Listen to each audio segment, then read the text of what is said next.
আসসালামু আলাইকুম বন্ধুরা, কেমন আছেন? আশা করি সকলেই ভালো আছেন। খানা খাজানা উইথ পাপিয়া আপনাদের সকলকে স্বাগত। আজকে একটা নতুন রেসিপি নিয়ে চলে এসেছি, নারকেল দুধের খিচুড়ি ভাত। তার আগে বলছি, লাইক করবেন, অবশ্যই সাবস্ক্রাইব করবেন আর কমেন্ট করে জানাবেন। চলুন বন্ধুরা, রেসিপিটা শুরু করছি, দেখে নিন।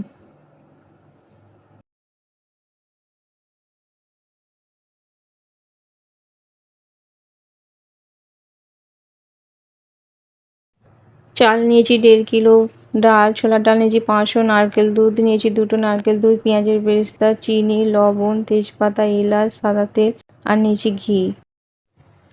ওভেনটা অন করে নিচ্ছি। একটা কড়া বসিয়ে দিলাম। আমি এখানে 1/2 কাপ তেল নিচ্ছি, সাদা তেল।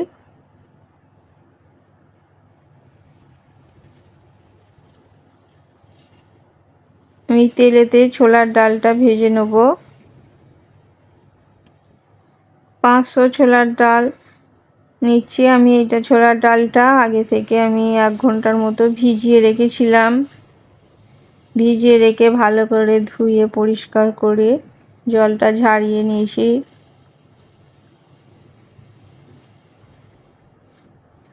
আপনারা তেল দিয়ে না ভাজলে ঘি দিয়েও ভাজতে পারেন। আমি এটা উল্টে পাল্টে ভালো করে একটু ভাজা ভাজা করে নিচ্ছি।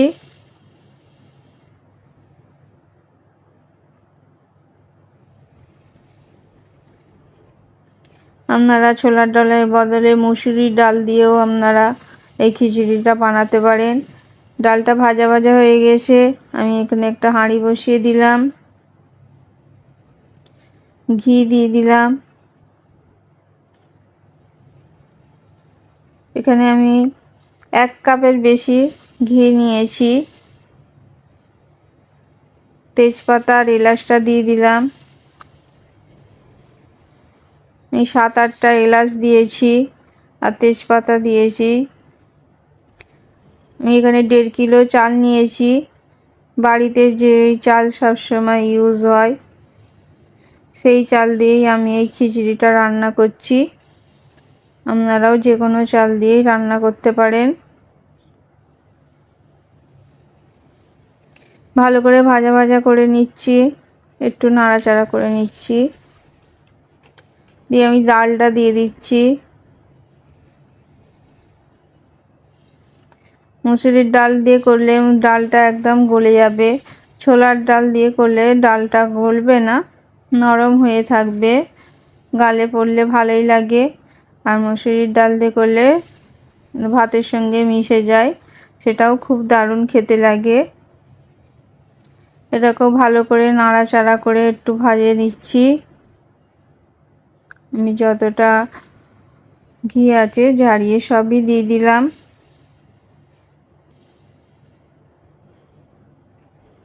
একটু ভালো করে নাড়াচাড়া করে নিচ্ছি।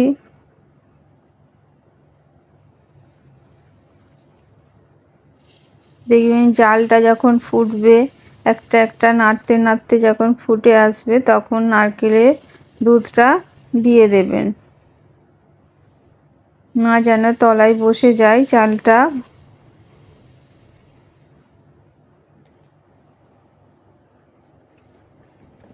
দুটো নারকেল নিয়েছিলাম, দুটো নারকেলের দুধ বার করে নিয়েছি।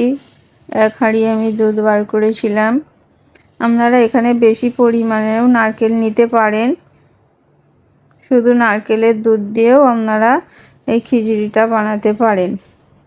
আমি এখানে 1.5 কিলো চাল নিয়েছি, বারবার বলছি। 1.5 কিলো চাল আর 500 ডাল। এর সঙ্গে আমি জলও অ্যাড করব। আপনারা শুধু নারকেল দুধ দিয়েও এটা বানাতে পারেন। ভালো করে একটু নাড়াচাড়া করে নিয়েছি।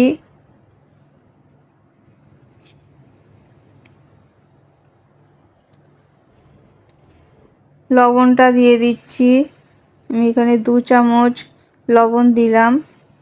এখন আপাতত 2 চামচ দিয়েছি, আবার লবণটা দেখে নেব, দেখে আবার দেবো। ভালো করে নাড়াচাড়া করে নিচ্ছি।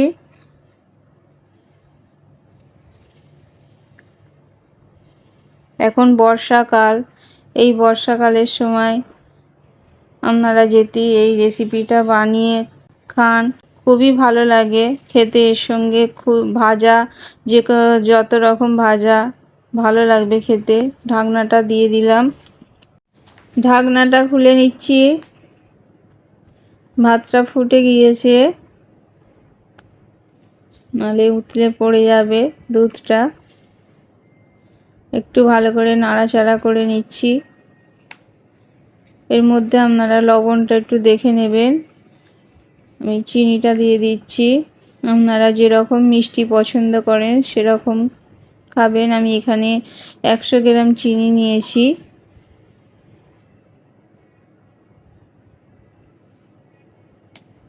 ভালো করে নাড়াচাড়া করে নিচ্ছি। এই বৃষ্টির সময় একবার অবশ্যই এই রেসিপিটা বানিয়ে আপনারা দেখবেন। অবশ্যই আমার কথাটা মিলিয়ে নেবেন, খুবই দারুণ খেতে।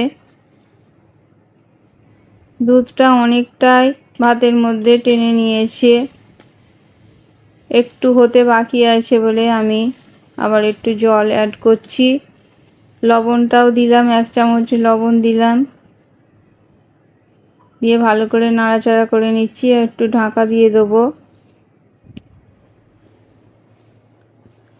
দুধটা পুরো ভাতের মধ্যে মিশে গেছে, ভাতটা হয়েও গিয়েছে। কতটা ঝরঝরে হয়েছে দেখুন বন্ধুরা। এইভাবে অবশ্যই বানাবেন একবার। যেরকম যে কোনো ভাজা দিয়ে আপনারা এটা পরিবেশন করতে পারেন। পেঁয়াজের বেরেস্তাটা দিয়ে দিচ্ছি। এর সঙ্গে আপনারা বিফ, যে কোনো মটন কষা, বিফ, চিকেন কষা দিয়ে খেতে পারেন। যত রকমের ভাজা দিয়ে খেতে পারেন। এটা রেডি হয়ে গেছে। আজকের রেসিপিটা কেমন লাগলো অবশ্যই কমেন্ট করে জানাবেন। আর এইভাবে বাড়িতে অবশ্যই বানিয়ে দেখবেন। আমি দেখুন এখানে 3 রকম ভাজা রেখেছি, একটা মাংস কষা রেখেছি। আপনারা যে কোনো মাংস কষা দিয়ে এটা পরিবেশন করতে পারেন। আর ভাজা দিয়ে অবশ্যই এই রেসিপিটা ভালো লাগে খেতে। আর অবশ্যই সাবস্ক্রাইব করবেন, লাইক করবেন, ভালো লাগলে লাইক করবেন আর কমেন্ট করে জানাবেন। আজকের মতন এতটাই। আবার কোনো নতুন রেসিপি নিয়ে চলে আসবো আমি Papiya. Bye bye. Thanks for watching.